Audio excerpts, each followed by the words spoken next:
Life is short. The average person lives only about 4,000 weeks. I'm 37 now, so in just a couple of years, I'll have already used up half of those weeks. The remaining 2,000 weeks are all I have left, represented here by these smiley blue dots. But that's not all. Here's the more uncomfortable truth. Even those 2,000 weeks aren't guaranteed, because everyone's finish line is different and none of us knows exactly where ours is. And yet, time plays tricks on us. In daily life, we rarely pause to recognize just how scarce our time truly is. So we go on spending our days as if we had unlimited time in the universe, often doing frivolous things. So in this video, I want to explore an important question and share my thoughts along with some recent experience related to it. Here's the important question we face. If life is short and time is running out, then how do we spend what's left in a way we won't regret in the end? This video isn't just a list of tips on how to manage your time more efficiently or be more productive. It's about how to make your limited time truly count, rather than letting it quietly slip away. First, why do we waste time? Let's first explore why we waste time. I think there are a few key reasons. It's because we wait for the perfect moment, the ideal condition to take action on what truly matters to us. Instead, we spend our time on easy, familiar things, hoping that someday will eventually come. And to cope with the anxiety of feeling like we're wasting our limited and precious time, we often distract ourselves by staying busy. We stretch ourselves thin, trying to do everything and please everyone, which isn't always a bad thing, but over time, it leads to a sense of directionlessness. You see, the feeling of directionlessness is a heavy one. It leaves us confused, exhausted, and eventually we begin to give up on hope and on trying. It's interesting how doing more can actually mean wasting time rather than mastering time. Stephen Covey's ladder analogy illustrates this perfectly. Imagine someone climbing a tall ladder, working tirelessly every day, pushing themselves higher and higher. They climb faster than anyone else, reaching the top quickly. But when they finally get there, they realize the ladder was leaning against the wrong wall the whole time. They worked hard and covered a lot of distance, but because the direction was wrong, all their effort failed to lead to fulfillment or real progress in the end. It wasn't about how fast or even how far they climbed. It was about whether they were climbing the right wall in the first place. I want to point out that this doesn't mean you should quit everything you don't enjoy or walk away from every difficult job. Sometimes you're actually on the right ladder or a necessary ladder. You're just going through a tough season that's equipping you with what you need to grow. The point is, it's about effectiveness over efficiency, intentionally choosing what to do and which direction to go, rather than just trying to figure out how to run faster. Here's a little exercise you can try. Set aside just 5 to 10 minutes today to reflect and answer these questions. What ladder am I currently climbing? What ladder will feel meaningful in my life? What kind of value can I create starting from where I am today and looking ahead 5 to 10 years from now? Second, are relationships a key to not wasting time? Someone once said something that really resonated with me. Those who are rich in relationships are truly rich. Picture yourself on your dying bed someday in the future. What would you prefer? Would you rather be lying in a grand room in the finest bed with all the wealth you have accumulated, but there's no one sitting beside you, no one holding your hand, no voices whispering, "Thank you" or "I'll miss you"? Or would you be lying in a small room? The bed is worn, you don't have much to share, but you shared everything you could. Around you, warm hands clasp yours, eyes filled with tears and love, voices remembering little moments that mattered, laughter through sadness, gratitude through grief. I'm not saying that financial needs, especially for basic necessities, aren't important. But in the end, it won't be the castle or the accounts. It'll be the connections, the moments, the people. As some of you know, I just returned from Korea after visiting my mom. I got a call from my dad saying her condition had worsened, and I quickly booked a flight, thinking this might be my last chance to say goodbye. My mom passed away from cancer on the 5th day of my trip to Korea. It was heartbreaking not to be able to hear her voice again, but I was also deeply grateful to be with her in the final moment, as she took her last breath on this earth with all of us by her bedside. When I saw her breathing stop and watched her steady flat line of her heartbeat, it felt unreal. Yet at the same time, it was the closest I've ever felt to the true reality of life and death. I always believed I was mindful of how limited our time is on this planet.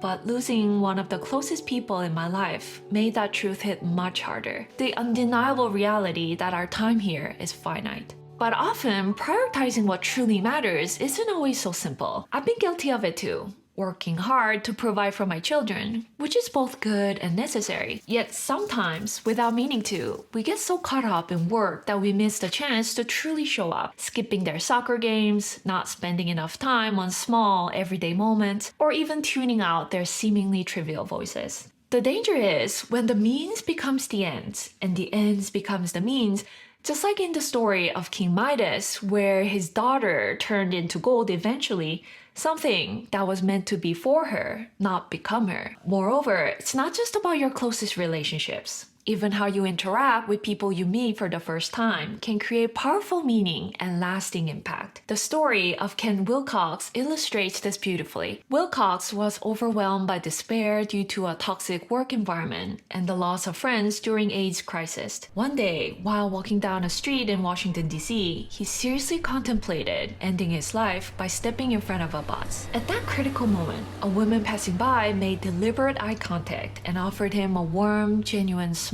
That simple act of kindness instantly touched him and led him to change his mind. He later left his job and eventually became a minister, finding fulfillment in helping others. This story reminds us that even the smallest gesture, like a smile, can have a life-altering impact on someone. Sometimes my family and I enjoy watching superhero movies together.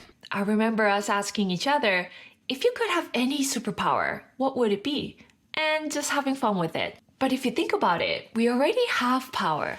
I don't know if you can call it a superpower, but the power to make the people we meet feel either smaller or uplifted, to either bring them down or brighten their day. So why not use that power with your loved ones or even those you meet today and see what powerful meaning it can create? Third, is time really objective or subjective?